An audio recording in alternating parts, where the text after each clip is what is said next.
Donald Trump has confided, according to multiple news sources, to a number of his friends that he is looking forward to a perp walk. If he's going to have to get arrested, let's turn it into a show. Let's turn it into a spectacle.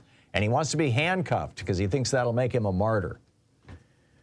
I don't know how well this is going to work out for him, but, you know, he thinks he's going to do it. And, I'm just not buying it. I mean, look at what just happened overnight. His attorney, Evan Corcoran, drafted this sworn statement. This was back, months ago, saying that there were no more classified documents in Mar-a-Lago. He signed it. It was also signed by Christina Bobb, another one of his attorneys.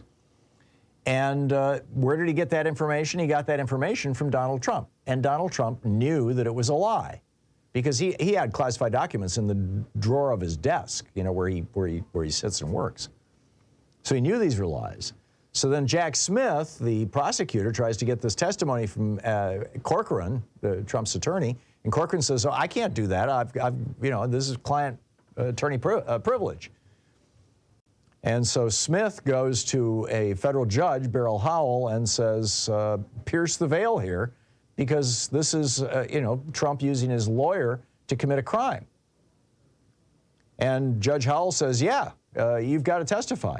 And immediately Trump appeals that to an appeals court, and the appeals court said, okay, midnight last night and 6 a.m. this morning are the deadlines for two pieces of discovery here. I mean, they're just over it. They are completely over putting up with Donald Trump just dragging stuff back. And then Trump goes out and says, oh, we got to take back the nation. How many people showed up at Mar-a-Lago and in front of the courthouse? 12. It's not even dozens. It's just a dozen. I mean, Republicans are just getting sick of this, right? I mean, Ron DeSantis is making fun of Donald Trump. But then I think one of the most outrageous things is how the Trump allies are lying about New York City in order to trash Alvin Bragg. At CPAC, Donald Trump said, Alvin Bragg is presiding over one of the most dangerous and violent cities in America where killings are taking place at a rate like nobody's ever seen. Mike Pence on ABC News said, at a time when there's a crime wave in New York City, the fact that the Manhattan DA thinks indicting Trump is his top priority tells you everything you need to know about the radical left. Kevin McCarthy claimed that crime is so bad in New York that, quote, people are afraid to walk the streets. Ron DeSantis said, we've seen in Manhattan, we've seen the crime rate go up. Elise Stefanik, violent crime is skyrocketing. These are all lies. If you look at the crime statistics for New York City, this is from the police department. Murder, rape, robbery, assault, burglary, grand larceny, auto theft, they're all down 6% compared to a year ago. Shooting and murders are down 28% from a year ago. So far, there have only been 66 murders in New York City. That's 83% lower than 30 years ago.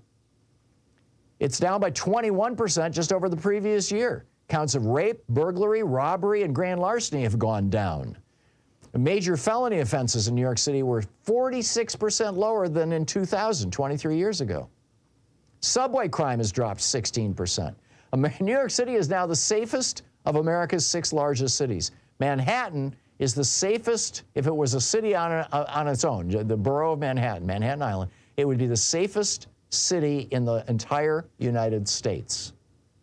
Yet, articles that quoted Pence and Stefanik and McCarthy and all these people and Trump lying about the crime rate in New York, articles in CNN, Business Insider, NBC News, the New York Times, and Newsweek, none of them pointed out that and they repeated the lies of the Republicans, and none of them pointed out that those are lies. The whole thing is documented in Judd Legum's newsletter, popular.info, this morning, and it's really worth reading.